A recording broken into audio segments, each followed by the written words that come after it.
बॉलीवुड में पूरी एक जंग छिड़ गई है और पिछले 3-4 दिन से वो जंग सीनियर मोस्ट नसरुद्दीन शाह, अनुपम खेर को लेके so called superstar Salman Khan, Aamir Khan, Salman Khan टू जो प्रोफेशन में नए नए आए हैं या एस्टैब्लिश्ड हाउसेज हैं जैसे यश राज का स्पाइवर्स या आदित्य धर, फुल हो रही है। ये जंग क्यों है? ये जंग अब पॉलिटिकल भी हो गई है।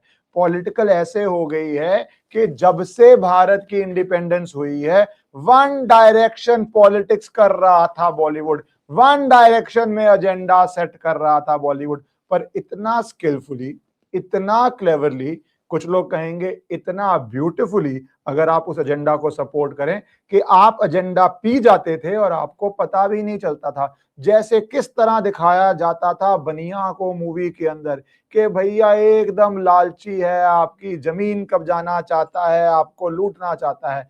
या किस तरह दिखाया जाता था जमींदार को, ठाकुर को मूवीज के अंदर कि भैया वो तो अत्याचार ही करता है। या किस तरह दिखाया जाता था ब्राह्मण को मूवी के अंदर, क्योंकि उस समय एक एजेंडा चलाना था। उस समय जब आया था पूरा पाकिस्तान और भारत डिवाइड हुआ था, तो ये दिखाना था कि पठान की है जवान और मनी लेंडर तो पैसा लूटने के लिए आया है, वो लाला तो मदर इंडिया में क्या क्या करता है। बट धीरे धीरे वो एजेंडा और सटल हो गया, इतना सटल हो गया कि अमिताभ बच्चन एक डायलॉग मारते हैं कि भाई कश्मीर तो मुगल्स ने इन्वेंट किया है। मैं उन सब बातों को क्यों बात कर रहा हूं?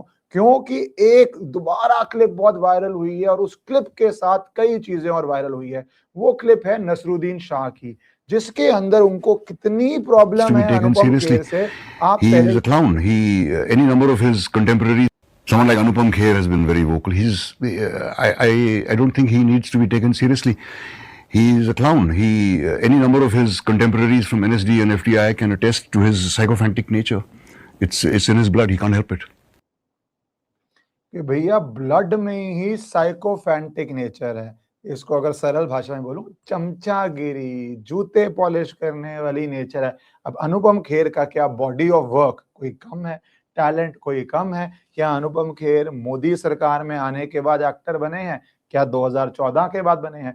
उन्होंने अपनी पहली मूवी में ही एज अ यंगस्टर एक एजेड का व्यक्ति का रोल करके क्या उन्होंने एंट्री मारी थी, और उसके बाद कैरेक्टर आर्टिस्ट हो जाए, कॉमिक हो जाए, विलेनियस रोल हो, क्या क्या किया था। बट नहीं नहीं नहीं, ये तो शुरू से ही अपने ड्रामा स्कूल डेज से ही एकदम एक्टर ही नहीं था। पर एक्टर कौन है?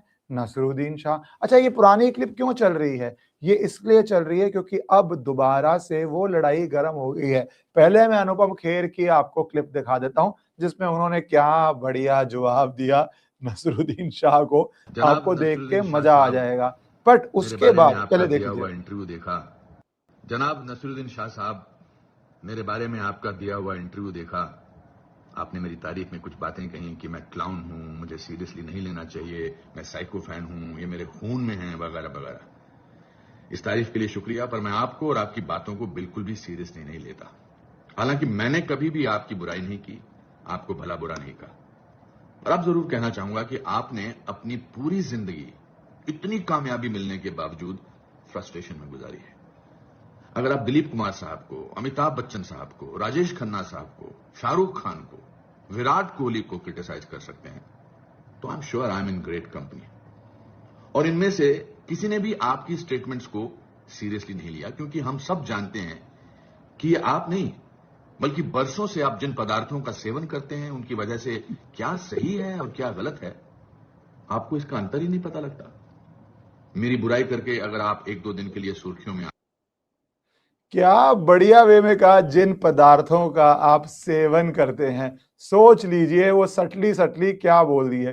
खैर, आपको दिखता ही है जो बहकी बहकी इतनी बातें करते हैं नसरुद्दीन शाह कि कुछ पदार्थ तो बहुत बढ़िया ले रहे हैं। वैसे एक मीम चलता है सोशल मीडिया पे, सस्ते नशे बहुत बढ़िया हैं। खैर, मैं नसरुद्दीन शाह को नहीं जानता, ना जानना चाहता हूं, तो मुझे नहीं पता क्या पदार्थ लेते हैं। पर अनुपम खेर ने जो बोलना था वो बहुत भली भांति बोल दिया। पर प्रॉब्लम यहाँ नहीं है, प्रॉब्लम तो विराट कोहली से भी उन्होंने एग्जांपल दिया। Virat Kohli world's worst behave player. क्यों हो गया भैया Virat Kohli world's worst behave player? आप उनकी जो फोटोएं आती हैं, कितने सत्कार से आराम से बैठे होते हैं। कि कभी भी उनकी फोटो आप जब देखिए, या जिस तरह वो पिछले कई सालों से एक चेंज कर रहे हैं। मैंने भी बहुत बारी बोला हुआ है विराट कोहली के ऊपर कि जब वो ज्ञान देते थे दिवाली को लेके, पटाखे बजाने को लेके, but he has had a massive positive change, उसको भी मानना चाहिए। पर क्या वर्स्ट बिहेवियर ये पॉजिटिव चेंज लगता था? पर ये बात नसरुद्दीन शाह और इसकी नहीं है, अनुपम खेर की। ये बात ये है खून में। आपने सुना अनुपम खेर बोले कि मेरे खून में क्या है?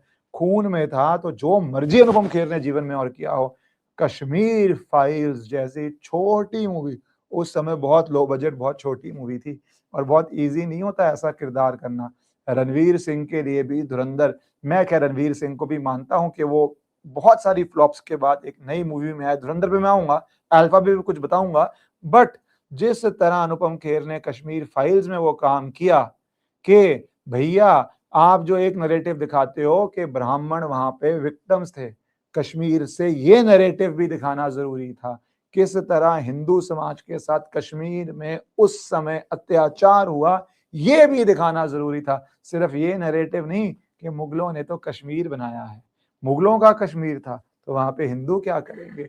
एजेंडा सटली ऐसे चलता है और उसका कितना घिनौना असर होता है। नसरुद्दीन शाह ने तो इस पे भी कहा था, तभी शायद भड़क रहे थे कि laments the box office success of Kashmir files and the Kerala story. धुरंधर पे भी बहुत आई होंगी स्टेटमेंट्स या नहीं आई होंगी पता नहीं मुझे। धुरंधर पे तो और वैसे हंसने की बात है, दीपिका पादुकोण की स्टेटमेंट्स नहीं आई थी, सब हैरान थे। यहाँ पे आई थी जेएनयू में, वो जेएनयू जहाँ पे ये पूरा ग्रुप लगा हुआ था, वही विचारधारा के लोग थे जो कहते थे भारत तेरे टुकड़े होंगे टुकड़े होंगे, उस विचारधारा का सपोर्ट करने पहुंचे हुए थे। पर धुरंधर में जिसने पाकिस्तान की रियलिटी दिखाई, बॉलीवुड कितना चुप था, पर वहां भी मत जाइए। ये डिबेट कहां से शुरू होती है? बीच में आपने वो एक सुनील शेट्टी की देखी होगी क्लिप, मानोगे नहीं, मेरी पोती 15 महीनों की है। हर रोज सुबह and somebody had told her, Modi ji, that's it, one photograph somewhere, one of her nannies airport के वहां उन्होंने दिखाया। आज हर रोज सुबह आती है, एक साईं बाबा का बुक है जिसमें मोदी जी की फोटो है, बड़ी फोटो है, वो उसे खोलती है, मोदी जी बोलती है, गणपति की मूर्ति के पास जाती है, वहां लड्डू मेक बिलीव लड्डू लेके आती है और उनको खिलाती है। मैंने नहीं बोला उसको, ना ही उसके माँ ने बोला है, ना ही उसके नैनी ने बोला, नैनी ने सिर्फ बोला मोदी जी। कुछ तो होगा ना। अब इसके बाद तो पूरा 15 मेंटल महीनों की है। ब्रेक डाउन ही हो गया। हर रोज सुबह ऐसा लग रहा And था पूरी बॉलीवुड के अंदर, ओ भाई किस किस तरह से सुनील शेट्टी पे अटैक हुआ, कैसे बोल दिया। पहली बात तो एक बच्चे की बात कर रहे हैं, बच्चे बहुत कुछ करते हैं और आप वैसे तो बात करते हैं कि माफिया के अंदर भी आप किसी की फैमिली स्पेशली बच्चों को नहीं लाते, है ना, ये तो माफिया के भी नियम है। पर बॉलीवुड में जिन लोगों के पेट में दर्द हुआ उनके नियम नहीं है ये। वो किस किस तरह की बातें कर रहे हैं, पद्मश्री चाहिए, अवार्ड चाहिए, चापलूसी कर रहे हैं, वही नसरुद्दीन वाली भाषा, नसरुद्दीन शाह जो अनुपम खेर के लिए कह रहे थे। तो भैया मान लिया जाए कि दिल से क्या किसी के है मुझे नहीं पता, मान लिया जाए कि प्रधानमंत्री जो इस देश के हैं उसकी तारीफ बढ़ चढ़ के करते, एट वर्स्ट यही है, बढ़ चढ़ के प्रधानमंत्री करते थे। तो क्या ये पहली बार ही हो रहा है? सलमान खान तो याद है, प्रधानमंत्री छोड़िए मुख्यमंत्री के कार्यक्रम में किस तरह डांस ठुमके मजे ले रहे थे जब माननीय मुख्यमंत्री बैठ के देख रहे थे सफाई महोत्सव। और सिर्फ सलमान खान की बात ही क्यों करें, इसके अंदर पूरे बॉलीवुड को वो नचा रहे थे और वो क्या क्या तारीफें हुई थी उस पूरे ट्रिप पे, इतने पैसे लगे थे। आप सोचिए जनता के लिए आप जो मुख्यमंत्री चुने जाते हैं वो बैठ के अपनी जनता को ब्रिजेस, पुल, फ्लाईओवर नहीं, इंफ्रास्ट्रक्चर नहीं, लॉ एंड ऑर्डर नहीं दिखा रहे थे। अरे अमेजिंग, आके नाचो जी नाचो, नाचो जी नाचो। भाई साहब अपने घर में बैठ के किसी की तारीफ करना बहुत छोटी बात है, कहीं जाके स्टेज पे इस तरह नाचना, उसके बाद अलग अलग तरह के डिफेंस आए होंगे उस नाचने के, क्योंकि उस जमाने में भी जब सोशल मीडिया नहीं था तब भी, और ये पूरा मीडिया आपको पता है कंट्रोल्ड होता है बॉलीवुड द्वारा, इसलिए कंट्रोल्ड होता है कि अगर आपने एक हार्ड हिटिंग पीस कर दिया ना इनके ऊपर तो ये आपको इंटरव्यू नहीं देते। किस तरह इन्होंने मूवी बिजनेस को, वो आपने देखा फिल्म रिव्यूअर्स को किस तरह कंट्रोल किया, वो कंट्रोल टूटा जाकर धुरंधर के अंदर, जहां पे अनुपमा चोपड़ा किस तरह धुरंधर को रॉटन मूवी के स्टार्स दे रहे थे ना, फ्लॉप मूवी के स्टार्स दे रहे थे, और किस तरह वो अपनी मूवीज को प्रमोट करते थे। अल्फा के अंदर भी वो धुरंधर की पिटाई अल्फा के समय लोगों को ईमानदारी से बोलना पड़ गया कि alpha is a unbelievably stupid movie. फिर उसके बाद आलिया भट्ट का पीआर आना शुरू हुआ कि मूवी तो डायरेक्टर की मूवी है, मूवी तो जो दूसरी एक्ट्रेस साथ में है उसकी मूवी है। वो पूरा पीआर करके आना पड़ा, इसलिए करके वो पूरा पीआर आना पड़ा क्योंकि इस बारी धुरंधर के बाद जो फिल्म रिव्यूअर्स का गेट कीपिंग थी, बैरियर था, वो टूट गया था। बट सफाई महोत्सव तो ऐसा था, क्या क्या कपड़ों में उस समय एक्ट्रेसेस नाची थी, ये कहने को एक कल्चरल प्रोग्राम था। किस किस तरह सलमान खान का था कि वो सफाई देते थे थक गए, और इतना अजीब था कि उस जमाने की प्री सोशल मीडिया ने भी धज्जियां उड़ा दी थी कि भाई तुम कर क्या रहे हो, तुम सो कॉल्ड इतने बड़े स्टार्स हो। चलो समझ आता है कि आप कुछ शादियों में, बहुत बड़ी बड़ी शादियों में खाना परोसो या वहां पे आप नाचो, वो पैसे मिलते हैं, प्राइवेट पर्सन है, जो मर्जी करें चलता है। पर नेताओं के लिए तुम ऐसे नाच रहे हो, नेताओं के फंक्शंस में तुम ऐसे नाच रहे हो, वो बड़ी बात है। ये देखिए किस तरह वो सफाई महोत्सव या उसके आसपास सीएम साहब के लिए क्या क्या चल रहा था, क्या क्या हो रहे थे। अच्छा, अब ये लोग, ये इकोसिस्टम, सलमान खान तो वैसे भी बहुत फेमस हैं, क्यों? याद है आपको सीज फायर वाला ट्वीट, और वो किस तरह ट्वीट गायब हुआ था जब लगा रहे सीज फायर नहीं हो रही, पूरी ऑपरेशन सिंदूर मुंह पे चुप्पी। मैं क्यों बोल रहा हूँ सलमान खान, क्योंकि उनकी एक मूवी आनी थी धुरंधर के इमीडिएट बाद, लोग लग रहे थे आने वाली है।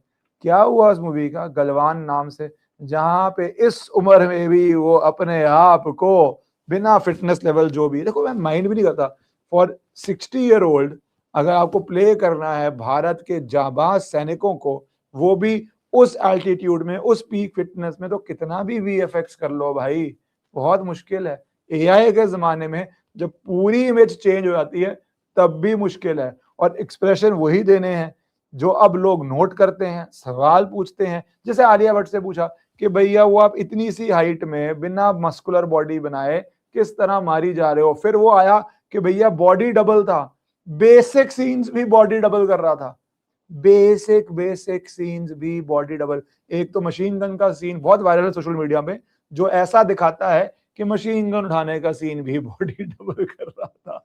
बताओ। और एक तरफ हम जब बात करते हैं, हाँ है 60s में एक्टर्स लाइक टॉम क्रूज, भाई साहब क्या तैयारी करते हैं, कैसे अपनी जान के रिस्क पे स्टंट्स करते हैं, तो वो लव ऑफ द क्राफ्ट है। यहाँ पे क्या हो रहा है, PR PR PR. Movie flop हो गई तो को एक्टर की मूवी है, मूवी हिट हो गई तो मेरी मूवी है, मूवी फ्लॉप हो गई तो माधुरी दीक्षित की मूवी है, मूवी हिट हो गई तो आलिया भट्ट की मूवी है, मूवी फ्लॉप हो गई तो डायरेक्टर की मूवी है। वो ही एक नैरेटिव चलता जाएगा, और ये एक की बात नहीं है, ये पूरी इंडस्ट्री की स्टोरी ऐसी है, जितना मर्जी आप इसको घुमाओ, पूरी इंडस्ट्री की है। तो गलवान का क्या हुआ, क्योंकि सैफ अली खान का भी एक इंटरव्यू में बड़ी इंटरेस्टिंग बात आई, जहां पे देखो कई लोगों को एंड में हिट तो होना है, तो वो सच्चाई निकल जाती है, जहां पे वो बोलते हैं प्री धुरंधर एक वर्ल्ड था और पोस्ट धुरंधर एक वर्ल्ड है, इंक्लूडिंग म्यूजिक को लेके। किस तरह आप एक पूरा आइटम नंबर करते हैं गाने का, जो चले या ना चले, जिसका कोई सेंस हो या ना हो मूवी के अंदर, आप डाल देते हैं। और एक जमाने में चलते भी थे, जैसे अमिताभ बच्चन का, वो चलने का एग्जाम्पल दे रहा हूँ, मुझे याद है मूवी में भाग रहे हैं और भागते भागते सडनली खई के पान बनारस वाला वो गाना कितना हिट हुआ, क्योंकि ऑडियंस ने उस समय इतना एक्सपोजर ही नहीं था। आपने पूरे वर्ल्ड में क्या हो रहा है, कोरिया में कैसी बन रही है, जापान में कैसी बन रही है, आपका हॉलीवुड में कैसी बन रही है, आप नहीं देखते थे, तो कुछ भी आप बेच सकते थे। उस समय तो मूवी आ रही, एंटरटेनमेंट के सोर्सेज कम थे, सोशल मीडिया तो ऑब्वियसली क्या ही होना, लोगों के पास टीवी भी नहीं थे प्रॉपर, तो अब सिनेमा हॉल जो जाते थे तो चल जाता था। आजकल क्या सेंस बनती है कि बिना बात के, बिना रीजन के कोई ऐसे गाने गाने बैठ जाएगा, नहीं बनती। तो सैफ अली खान का बहुत अच्छा एग्जाम्पल है, जिसमें वो बोल देते हैं कि भैया एक प्री धुरंधर वर्ल्ड है और एक पोस्ट धुरंधर वर्ल्ड है। अब हमें ये मानना पड़ेगा कि पोस्ट धुरंधर वर्ल्ड के अंदर चीजें बहुत डिफरेंट होंगी, या फिर एजेंडा चलेगा, और वो एजेंडा की लड़ाई में जो एक क्लासिकल एग्जाम्पल है पीके का, कि किस तरह पीके के अंदर ऐसे सीन बनाने की हिम्मत करी थी आमिर खान ने, हिम्मत। और आमिर खान क्यों बोलूं, राजू हिरियानी भी था, बट ऑब्वियसली आमिर खान की मूवी में माना जाता है सारा कंट्रोल उनका है, जिसका भी हो। ये सीन बनाने की हिम्मत, मेरा तो दिन, उसी दिन से आई वॉज वेरी क्लियर, तब इतना बोल नहीं सकते सोशल मीडिया पे, आई वॉज वेरी क्लियर कि ये इनटॉलरेबल है, इसको बोलना पड़ेगा। टॉलरेंस की जो बात हुई थी ना, टॉलरेंस की परिभाषा वो थी ये। टॉलरेंस की परिभाषा वो नहीं थी जहां पे आमिर खान को लगता था कि मेरी वाइफ को इंडिया छोड़ना पड़ जाएगा क्योंकि इतनी इंटॉलरेंस बढ़ गई है इंडिया के अंदर, तो वो डिजास्ट्रस है। वाइफ ने इंडिया तो छोड़ा नहीं, आमिर खान ने वाइफ को छोड़ दिया या वाइफ ने आमिर खान को छोड़ दिया, फिर नई वाइफ आ गई जिसके अब इतने मीम्स बनते हैं कि आपकी लेवल ऑफ टॉलरेंस जिसमें तीन वाइफ्स, 2 एक्स-वाइज और 1 एक्स-वाइज साथ चले, ये तो जनता की परिभाषा नहीं है। आपको मुबारक हो and hats off to you कि आपने इतने ब्यूटीफुली मैनेज किया है। हैट्स ऑफ टू यू, मैं तो कॉम्प्लीमेंट दूंगा क्योंकि इतने ब्यूटीफुली मैनेज करने के लिए गुड फॉर देम। बट ये भारत का वैल्यू सिस्टम या ये भारत को, अब टॉलरेंस की ये परिभाषा तो सिर्फ बॉलीवुड में ही चल सकती है, पर इंडिया टॉलरेंट है। सिर्फ मजाक उड़ाया लोगों ने, किसी ने कुछ नहीं बुरा बोला, और मजाक उड़ाना तो फंडामेंटल राइट है भाई, फ्रीडम ऑफ स्पीच है। जैसे मीम्स चल रहे हैं कि बेटा पीछे खड़ा है और बोल रहा है पापा मैंने एक अच्छी लड़की देखी, तो पापा बोलते हैं मेरे पास भेज दियो, मैं शादी कर लेता हूं। या ऐसे अनगिनत मीम्स चल रहे हैं कि जब शादी की बात हुई लोग सोचेंगे बेटे की हो रही है, पर यहां तो बात बाप की हो रही थी।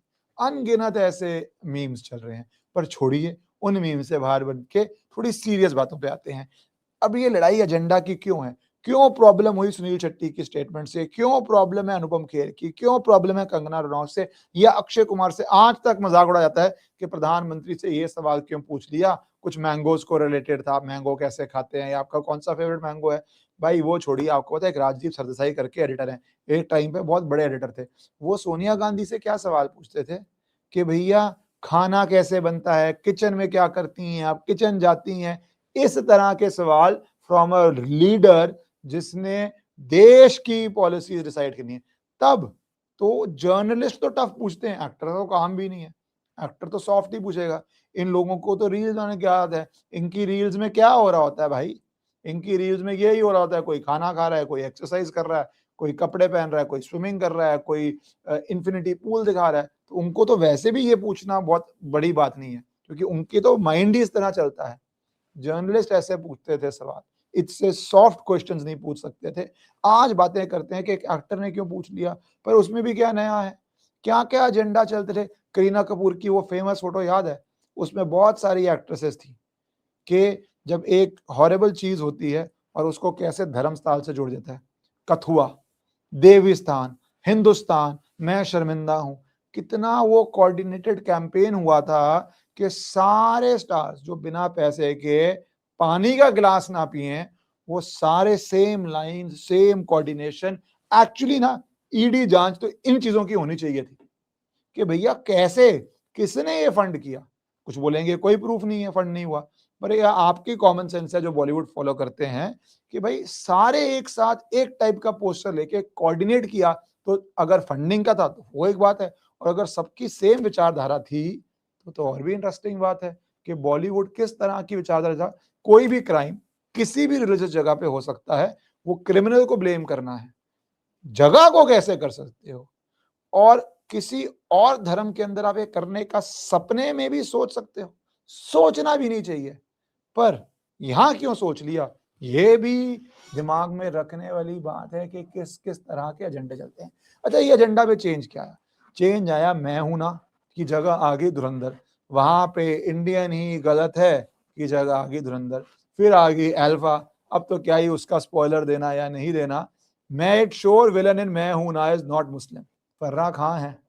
Made sure villain is not Muslim. भाई आपको जो भारत की घटना हो रही है उसके हिसाब से जो करना कर दो। ये छोड़िए, बहुत ऐसी मूवीज हैं जिसपे ये लड़ाई चली कि आपने कास्ट बदल दी विलन की, रिलीजन बदल दिया विलन का, जो रियल लाइफ पे आधारित है, और फिर कई बारी कलेश होने के बाद रिलीज से पहले वापस होना पड़ा आपको, कई बारी नहीं हुए आप। क्यों? अगर आप रियल लाइफ पे बेस कर रहे हैं तो फिर क्यों चेंज कर रहे हैं? फिक्शन में तो चलो समझाता है मुझे, फिक्शन में तो मैंने एजेंडा बताया कब से, इंडिपेंडेंस से चलता आ रहा है, बट फिक्शन छोड़ो, आप तो रियल लाइफ पे बेस कर रहे हो, फिर क्यों चेंजेस कर रहे हो? रियल लाइफ के अंदर भी कोई चेंजेस करता है? एजेंडा ऊपर रहे हमारा, हम कहते हैं हमारा झंडा ऊपर है, ये कहते हैं हमारा एजेंडा ऊपर है। पर ये एजेंडा, जैसे मैंने बोला, मैं हूं ना टू धुरंधर, इतना हो गया कि अल्फा पूरे यूनिवर्स को लेके डूब गई। अल्फा नहीं लेके डूबी है, धुरंधर लेके डूबी है, क्योंकि बिफोर एंड आफ्टर अब लोग नहीं मान रहे कि भाई पाकिस्तान की ग्लोरिफिकेशन, उसको स्मार्ट, इंडियन आर्मी को क्लूलेस दिखाने की आप कोशिश करें। जो ऑपरेशन सिंदूर नूर खान यूएस ने एक्सपेक्ट कर रहा था उसको ठोक के आए, उस देश की सेना को आप क्लूलेस दिखाने की कोशिश करें, है ना, नहीं चलेगा। या आप कश्मीर फाइल्स की जो रियलिटी है, या आर्टिकल 370 की रियलिटी है, या जो केरला स्टोरी की रियलिटी है, उसको अब आप बेसिकली दबा नहीं सकते। तो नेट क्या हो गया? नेट ये हो गया कि अब we are in era where there is a war of agendas, और वो साथ साथ पॉलिटिकल भी है। अगर सुनील शेट्टी तारीफ करेगा तो आप उसको क्रिटिसाइज करने की कोशिश करेंगे, बट आप साथ ही साथ ये भी जानते हैं कि अब आप अल्फा बेच नहीं सकते हैं, नहीं बेच सकते। आज मैं हूं ना बने ना, तो आपकी वो 3 दिन नहीं चल पाए मूवी, इतनी लोगों में अवेयरनेस आ गई है। बट आपकी प्रॉब्लम है कि आपको पाकिस्तान को भी खुश रखना है, पाकिस्तान की जो ग्लोबल ऑडियंस है उसको भी रखना है, दुबई से भी उम्मीद रखनी है, अबू धाबी से भी उम्मीद रखनी है, सऊदी में भी आपको मूवी रिलीज करने की उम्मीद रखनी है, चाइना में तो भगवान ही जाने क्या क्या होता है, वो तो आमिर खान ही बता सकते हैं चाइना का बॉक्स ऑफिस। तो ये लड़ाई अब गर्म हो गई है, वो सीनियर मोस्ट लेके age wise Naseeruddin Shah to Anupam Kher जो पूरा पूरा रिवाइवल हो गया सोशल मीडिया पे, या फिर जो वो जनरेशन थी सुनील शेट्टी, अक्षय कुमार, शाहरुख खान, सलमान खान वाली। शाहरुख खान के भी बड़े किस्से हैं, किस किस तरह पाकिस्तान के बारे में, पठान के बारे में, वो किस किस चलता था जमाना भाई साहब, क्या क्या बातें करते थे। तो वो वाली जनरेशन, और जो नई जनरेशन है इनकी सो कॉल्ड रणवीर सिंह वाली, उसके अंदर भी घर के अंदर ही रणवीर सिंह की और दीपिका पादुकोण की स्मार्ट स्ट्रेटेजी भी हो सकती है। I am no fan of anybody. कई लोग आजकल रणवीर सिंह की बहुत तारीफ करते हैं, मेरे हिसाब से भैया स्ट्रैटेजी भी हो सकती है स्मार्ट, कि एक बंदा लेफ्ट खेले एक बंदा राइट खेले, पर स्ट्रैटेजी और नॉट यूजेबल। जनता नहीं सोचती इतना स्ट्रैटेजी क्या है, जनता खुश है धुरंधर जैसी मूवी बन रही है। और अगर लोग अपने सर्वाइवल के लिए भी सही जगह आते हैं, पाकिस्तान को सही तरह से दिखाते हैं, तो देखने को मूवीज तो बनती रहेंगी। बट ये एजेंडा की वॉर पहली बारी बॉलीवुड में इतनी गर्म हुई है। It is no longer about only making a movie, it is about किस तरह की मूवी बनेगी, क्योंकि जो ऑलमोस्ट 60-70 ईयर की डायरेक्शन थी वो पिछले 4-5 साल में टूटी है, और अब एक डिसाइसिव मोड पे आ गई है। पहले टूटी थी, एग्जांपल दे रहा हूं उरी से, कश्मीर फाइल से, कि हाँ दूसरे टाइप की मूवी भी हिट हो सकती है, दूसरे टाइप की मूवी भी हिट हो सकती है। लाइन सोचो, एक एजेंडा तो चलता ही है पठान वाला कि भैया अमन की आशा है, वही तरह के बेशरम रंग है, वही तरह की बिकनी है, वही रोमांस है, तो वो तो चल सकती है। उसके अंदर कॉर्पोरेट बुकिंग कितनी है वो सेपरेट इशू है, वो चल सकती है। पर दूसरी मूवी भी थोड़ी थोड़ी चल सकती है। अब वो थोड़ी चलती मूवी से उस स्टेज पे आ गए हैं कि क्या सिर्फ धुरंधर जैसी चलेगी और अल्फा जैसी पिटेगी। ये तो भैया सर्वाइवल की बात आ गई है। पहले तो ये था कि अरे कश्मीर फाइल जैसी मूवियां आनी शुरू हो गई हैं, टॉलरेट करना पड़ेगा, नहीं करना पड़ेगा, लड़ना पड़ेगा। अब तो ये हम जो बकवास बना के इतने सालों से पेल रहे थे वो हम कर पाएंगे या नहीं कर पाएंगे। वेरी वेरी इंटरेस्टिंग डेज है। आपको क्या लगता है कमेंट जरूर कीजिए, क्योंकि आप डिनाई नहीं कर सकते किसी भी देश में मूवीज की एक इन्फ्लुएंस होती है एजेंडा सेट करने की, और वो सर्वाइवल का एजेंडा है, और वो शायद इनका सर्वाइवल खत्म होने वाला है। मेरे अनुसार तो होगा, आपके अनुसार क्या होगा नीचे जरूर लिखिए।